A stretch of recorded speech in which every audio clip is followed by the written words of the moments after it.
Hello नमस्कार, जय हिंद, वंदे मातरम। दोस्तों, मैं अमन आप सभी का स्वागत करता हूं आपके अपने यूट्यूब चैनल सरकारी एग्जाम फाइटर में। दोस्तों, आप सभी लोगों की एसएससी एमटीएस की जो परीक्षाएं हैं बहुत ही ज़्यादा नज़दीक आ रही हैं, तो उनके लिए हम यहां पे जीके के क्वेश्चंस हैं वो कर रहे हैं। तो जीके की सीरीज़ चल रही है, इंपॉर्टेंट क्वेश्चंस यहाँ पे आपको कराए जा रहे हैं जो कि आपके पिछले एग्जाम्स में पूछे गए हैं और आगे भी जिनके पूछे जाने की संभावनाएँ हैं। तो सभी क्वेश्चन इंपॉर्टेंट हैं, इस वजह से सभी क्वेश्चंस को आपको नोट करते हुए चलना है। देखिएगा आज का पहला क्वेश्चन। क्वेश्चन कह रहा है कि अकबर के समय मुगल साम्राज्य की पश्चिमोत्तर सीमा क्या थी।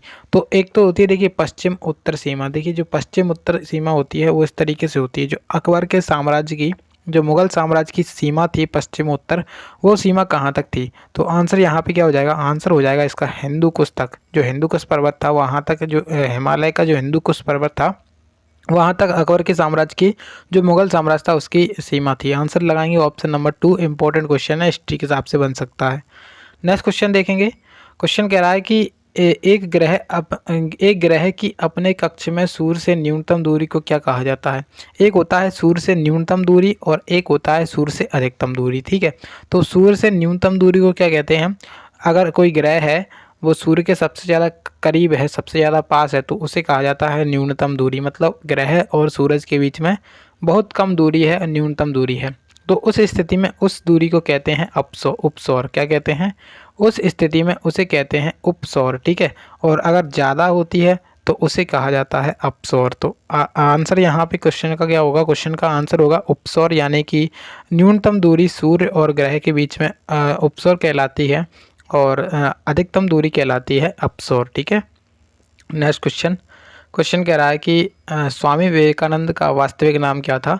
तो स्वामी जो विवेकानंद जी थे, इनका वास्तविक नाम क्या था। तो इनका वास्तविक नाम था क्या, नरेंद्र नाथ दत्त। नरेंद्र नाथ दत्त यहाँ पे जो है ना करेक्ट आंसर हो जाएगा।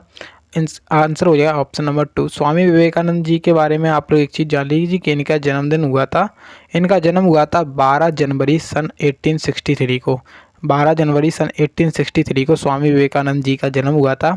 इसी वजह से 12 जनवरी को युवा दिवस के रूप में मनाया जाता है। ठीक है, राष्ट्रीय युवा दिवस के रूप में 12 जनवरी को मनाया जाता है। नेक्स्ट क्वेश्चन देखेंगे। देखिए, क्वेश्चन कह रहा है कि पीयूष ग्रंथि कहाँ स्थित होती है। तो जो पीयूष ग्रंथि होती है वो कहाँ पर स्थित होती है, मस्तिष्क में या फिर गुर्दे में या फिर जिगर या फिर आंत में। तो आंसर लगाएंगे यहाँ पे पीयूष ग्रंथि जो है ना वो कहाँ पर स्थित होती है, मस्तिष्क के अंदर। मस्तिष्क के अंदर पाई जाती है पीयूष ग्रंथि। ठीक है, पीयूष ग्रंथि या पीयूषिका एक अंतःस्रावी ग्रंथि है जिसका आकार एक मटर के दाने जैसा होता है। ठीक है, और जिसका वजन 0.5 ग्राम समथिंग होता है। ठीक है, तो यहाँ पे आंसर लगाएंगे इसका मस्तिष्क, ऑप्शन नंबर 1। अगला क्वेश्चन। क्वेश्चन कह रहा है कि भारत में निम्नलिखित क्षेत्रों में से किसके द्वारा अधिक बचत की जाती है। तो जो है ना इम्पोर्टेंट क्वेश्चन है। तो सबसे ज़्यादा बचत किस क्षेत्र में की जाती है। तो घरेलू क्षेत्र में सबसे ज़्यादा बचत की जाती है। ठीक है, आंसर यहाँ पे हो जाएगा ऑप्शन नंबर 2, यानी कि घरेलू क्षेत्र। अगला क्वेश्चन देखिएगा। क्वेश्चन कह रहा है कि वेदा निम्नलिखित में से किस देश की जनजाति है। तो इम्पोर्टेंट है, ये ज्योग्राफी के हिसाब से आपसे पूछ सकता है, वेदा जनजाति किस देश की है जनजाति। इसका आंसर आपके यहाँ पे कमेंट बॉक्स में आप लोग बता सकते हैं अगर आपको पता है। तो इसका आंसर यहाँ पे है, जो वेदा जनजाति है वो कहाँ पर पाई जाती है, श्रीलंका में। श्रीलंका यहाँ पे इसका क्या हो जाएगा, सही उत्तर हो जाएगा इस क्वेश्चन का। ठीक है, वेदा जनजाति श्रीलंका की एक देशज अल्पसंख्यक लोगों की एक समूह है जो कि अन्य समुदायों जैसे कोस्ट वेदा, अनुराधपुर वेदा, इस तरीके से ये बटे हुए हैं। ठीक है, अगला क्वेश्चन देखेंगे। क्वेश्चन कह रहा है कि कौन सा कथन सही है। यहाँ पे ये बताना है कि कौन सा कथन सही है या फिर सही है। तो पहला क्वेश्चन है कि अधातुओं के ऑक्साइड क्षारीय होते हैं, और दूसरा है कि अधातुओं के ऑक्साइड अम्लीय होते हैं, और तीसरा कह रहा है कि धातुओं के ऑक्साइड अम्लीय होते हैं, और चौथा ऑप्शन कह रहा है कि सभी विकल्प सही हैं। तो अगर हम बात करें इसके जो सही विकल्प है वो कौन सा है, तो वो हो जाएगा आपका ऑप्शन 2, यानी कि अधातुओं के जो ऑक्साइड होते हैं वो किस अवस्था में होते हैं, अम्लीय होते हैं। ठीक है, अधातुओं के ऑक्साइड अम्लीय होते हैं। ऑप्शन 2 यहाँ पर इस क्वेश्चन का सही आंसर हो जाएगा। क्वेश्चन लगा लीजिए स्टार करके, इसको नोट करिएगा। नेक्स्ट क्वेश्चन देखते हैं अब। देखिए, अब नेक्स्ट क्वेश्चन आपसे कह रहा है, क्वेश्चन में कह रहा है कि भारतीय संविधान के किस भाग में नगर पालिकाओं के बारे में बताया गया है। तो क्वेश्चन लगा लीजिए स्टार, पॉलिटी के हिसाब से आपसे क्वेश्चन जरूर पूछेगा ये। ठीक है, तो ये क्वेश्चन जरूर पूछा जाने वाला है। तो भारतीय संविधान के किस भाग में नगर पालिकाओं के बारे में बताया गया है? तो संविधान में अभी वर्तमान में कितने भाग हैं? तो वो देखिए, जो वर्तमान में भागों की संख्या है वो है 22। संविधान में 22 भाग हैं, ठीक है। तो पहले भाग में अपने जो राज्य और केंद्र शासित प्रदेश हैं उनके बारे में चर्चा है। दूसरे भाग में संविधान का जो दूसरा भाग है उसमें नागरिकता की चर्चा है। और जो संविधान का तीसरा भाग है उसमें क्या जो राज्य वो मौलिक अधिकार है उसकी चर्चा है संविधान के भाग 3 में। और भाग 4 में किसकी चर्चा है? तो भाग 4 जो है ना उसके अंदर राज्य के नीति निर्देशक तत्व आ जाते हैं। और भाग 5 के अंदर जो है ना, भाग 5 में क्या आता है? तो भाग 5 में आते हैं संघ, ठीक है। तो इस तरीके से संविधान में 22 भाग हैं, तो उन सभी के ऊपर हम बाद में बात करेंगे।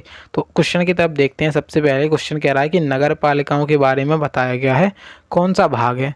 तो नगर पालिकाओं के लिए कौन से भाग में बताया गया है? तो भाग जो 9 है, कौन सा है? भाग 9। कौन सा? भाग 9(1), जो अपना भाग 9(a) है, इसके अंतर्गत नगर पालिकाओं के बारे में बताया गया है, ठीक है। आंसर यहाँ पे हो जाएगा इस क्वेश्चन का ऑप्शन नंबर 4 वाला।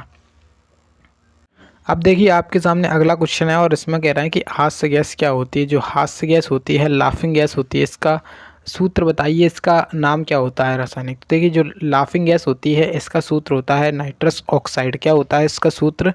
नाइट्रस ऑक्साइड, यानी कि N2O। इसका जो फॉर्मूला होता है वो ये होता है कि नाइट्रस ऑक्साइड N2O, इसे नाइट्रस ऑक्साइड कहते हैं। हास्य गैस जो है ना, ऑप्शन नंबर पहला करेक्ट आंसर हो जाएगा। अब देखिए नेक्स्ट क्वेश्चन को। क्वेश्चन कह रहा है कि निम्नलिखित में से किसका विमीय सूत्र आवेग के सूत्र के समान होता है? तो यहाँ पे 4 ऑप्शन हैं: आयतन, संवेग, बल आघूर्ण या फिर संवेग के परिवर्तन की दर। तो किसका जो है ना विमीय सूत्र वो आवेग के समान होता है? तो आवेग के सूत्र के समान किसका होता है? संवेग का, ठीक है। संवेग के यहाँ पे आंसर लगाएंगे। क्वेश्चन आपसे साइंस की दृष्टि से पूछ सकता है। देखिए अब आपके सामने नेक्स्ट क्वेश्चन, और क्वेश्चन कह रहा है कि लैटेराइट मिट्टी का विकास इनमें से किसका परिणाम होता है? तो जो लैटेराइट मिट्टी है उसका विकास कैसे होता है? तो सबसे पहले यहाँ पे ऑप्शन है कि जलोढ़ के निक्षेप से, सेकंड ऑप्शन है लोयस के निक्षेप से, थर्ड ऑप्शन है निक्षालन, और फोर्थ ऑप्शन है लगातार वनस्पति के आवरण से। देखिए जो अपना लैटेराइट मिट्टी है इसका विकास कैसे होता है? तो इसका जो विकास है उसकी प्रक्रिया क्या होती है? तो उसकी जो प्रक्रिया होती है वो होती है क्या? निक्षालन, ठीक है। निक्षालन यहाँ पे क्या हो जाएगा? Correct answer. लैटेराइट मिट्टी उष्णकटिबंधीय प्रदेशों में पाई जाती है, ये भी आपको याद रखना है। उसके बाद यह मिट्टी प्रायः उन उष्णकटिबंधीय प्रदेशों में पाई जाती है जहाँ पर ऋतु निष्ठ वर्षा होती है। इस मिट्टी का रंग लाल कलर का होता है, लेकिन ये लाल मिट्टी से अलग होती है। तो ये बात भी आप लोग यहाँ नोट करिएगा कि इसका रंग तो लाल होता है लेकिन ये लाल मिट्टी से अलग होती है, ठीक है। अब देखिए नेक्स्ट क्वेश्चन को। नेक्स्ट क्वेश्चन कह रहा है कि किसके शासनकाल में मुगल पेंटिंग अपने शिखर पर पहुंची थी? तो किसके शासनकाल में मुगल जो पेंटिंग थी वो अपने शिखर पर पहुंची थी? तो जहांगीर के शासनकाल में। कौन के शासनकाल में? जहांगीर के शासनकाल में। जहांगीर जो है ना मुगल साम्राज्य का चौथा सम्राट था, ठीक है, जिसने 1605 से 1627 तक शासन किया था, यानी कि लगभग 22 साल इसने शासन किया था। तो यहाँ पर जो अपनी मुगल पेंटिंग थी वो अपनी चरम सीमा पर कब पहुंच गई थी, शिखर पर कब पहुंच गई थी? जहांगीर के शासनकाल में, और शासनकाल मैंने अभी आपको बता ही दिया है। नेक्स्ट क्वेश्चन देखिएगा। देखिए क्वेश्चन कह रहा है, इंपॉर्टेंट है ये क्वेश्चन। क्वेश्चन कह रहा है कि बंगाल में स्थायी बंदोबस्त किस ब्रिटिश गवर्नर जनरल के द्वारा शुरू किया गया था? तो जो स्थायी बंदोबस्त की प्रक्रिया है वो किस ब्रिटिश गवर्नर जनरल ने शुरू की थी? तो उसको शुरू किया था लॉर्ड कॉर्नवालिस ने। जो लॉर्ड कॉर्नवालिस था इसके द्वारा ये प्रक्रिया को शुरू किया गया था सन 1793 में। सन 1793 में लॉर्ड कॉर्नवालिस ने स्थायी बंदोबस्त की प्रक्रिया शुरू की थी। आंसर यहाँ पे हो जाएगा इसका ऑप्शन नंबर 4, लॉर्ड कॉर्नवालिस, ठीक है। लॉर्ड कॉर्नवालिस ने स्थायी बंदोबस्त की प्रक्रिया को चालू किया था। अब देखिए ये स्थायी बंदोबस्त होता क्या था? तो ये मूल रूप से भूमि की जो राजस्व को ठीक करने की व्यवस्था थी। ठीक करने की क्या थी? व्यवस्था थी, ठीक है। ठीक करने की क्या थी? व्यवस्था थी। तो आंसर यहाँ पे हो जाएगा ऑप्शन नंबर 4। नेक्स्ट क्वेश्चन देखेंगे। तो ये क्वेश्चन आपसे पूछा नहीं जाएगा, ये कुछ ज़्यादा ही डीपली है, आपसे साइंस की दृष्टि से क्वेश्चन नहीं पूछा जा सकता है। समांतर श्रेणी में जुड़े हुए 20 ओम तथा 30 ओम वाले दो प्रतिरोधों का प्रभावी प्रतिरोध कितना होगा?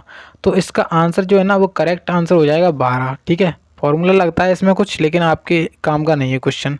नेक्स्ट क्वेश्चन देखिएगा। क्वेश्चन कह रहा है कि बिंबसार निम्नलिखित राजवंशों में से किसके संस्थापक थे।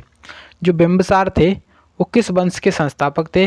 पहला ऑप्शन नंद वंश, सेकेंड ऑप्शन मौर्य वंश, थर्ड ऑप्शन है गुप्त और फोर आपके सामने हर्यक वंश। तो जो बिंबसार था वो हर्यक वंश का संस्थापक था। हर्यक वंश का संस्थापक था, तो आंसर यहाँ पे हो जाएगा हर्यक वंश। हर्यक वंश की स्थापना 6वीं शताब्दी ईसा पूर्व के मध्य बिंबसार के द्वारा की गई थी। ठीक है, तो यहाँ पे आंसर लगाएंगे ऑप्शन तीसरा। अगला क्वेश्चन कह रहा है कि किस भारतीय शासक का राज्य का विस्तार भारत से बाहर था। तो ऐसा कौन सा भारतीय शासक था जिसका राज्य विस्तार भारत से बाहर था। तो ऑप्शन से यहाँ पे चंद्रगुप्त मौर्य, कनिष्क और चंद्रगुप्त मौर्य और कनिष्क दोनों। तो आंसर यहाँ पे हो जाएगा ऑप्शन नंबर 3, यानी कि चंद्रगुप्त मौर्य और कनिष्क दोनों। यानी कि जो अपना भारतीय जो राज्य विस्तार था दोनों शासकों का ऐसा था कि अपने भारत से भी बाहर इनका राज्य था। ठीक है, तो आंसर लगाएंगे ऑप्शन तीसरा वाला। अगला क्वेश्चन देखिएगा। क्वेश्चन कह रहा है कि निम्नलिखित में से कौन सा विश्व स्वास्थ्य संगठन द्वारा पूर्व अर्हता प्राप्त भारत की ओर से देश में ही विकसित प्रथम टीका है। तो अब देखिए जो WHO है उसके द्वारा पूरी तरह से मान्यता प्राप्त है और भारत की ओर से देश में ही विकसित यानी कि मेड इन इंडिया है। और वो टीके का नाम क्या है तो वो आपको ये बताना है। तो टीका कौन सा है, तो टीका यहाँ पे है इसका आपका ऑप्शन हो जाएगा रोटावेक, यानी कि ऑप्शन कौन सा, पहला वाला।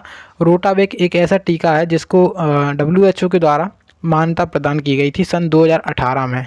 ठीक है, जनवरी 2018 में रोटावेक को WHO द्वारा मान्यता प्राप्त करने वाला भारत का पहला स्वदेशी विकसित टीका बन गया था। इसका अर्थ है कि दक्षिण अमेरिका और अफ्रीका के कई देशों में यह टीका अंतर्राष्ट्रीय स्तर पर बेच जा सकती है। ठीक है, हैदराबाद स्थित जो अपने भारत बायोटेक लिमिटेड है ना, उसके द्वारा रोटावेक की जो अपनी मतलब रोटावेक को बनाया गया था। ठीक है, हैदराबाद में स्थित है भारत बायोटेक, उसने बनाया था रोटावेक को। देखिए अब नेक्स्ट क्वेश्चन कह रहा है, जो कि आज का लास्ट क्वेश्चन है। क्वेश्चन में कह रहा है कि पोषक प्रक्रम पहला चरण ग्लूकोज का एक 3 कार्बन वाले अणु ... में खंडन है। तो आंसर यहाँ पे क्या होगा, इस क्वेश्चन का आंसर होगा ऑप्शन पहला, यानी कि पायरूवेट आंसर हो जाएगा ऑप्शन नंबर पहला। क्वेश्चन को अच्छे से पढ़ लीजिएगा, अच्छे से समझ में आ जाएगा। ठीक है, तो आंसर यहाँ पे हो जाएगा ऑप्शन नंबर कौन सा, पहला वाला आंसर है। कमेंट बॉक्स में अब ये बताइएगा। देखिए वीडियो अच्छी लगी हो तो वीडियो को लाइक ज़रूर कर देंगे, और जिसने पिछले वाले वीडियोज़ को नहीं देखा तो उनको भी देख लेंगे। आपको लिंक डिस्क्रिप्शन बॉक्स में मिल सकते हैं। ठीक है, तो चलिए मिलते हैं अगली वीडियो में, तब तक के लिए जय हिंद, जय भारत।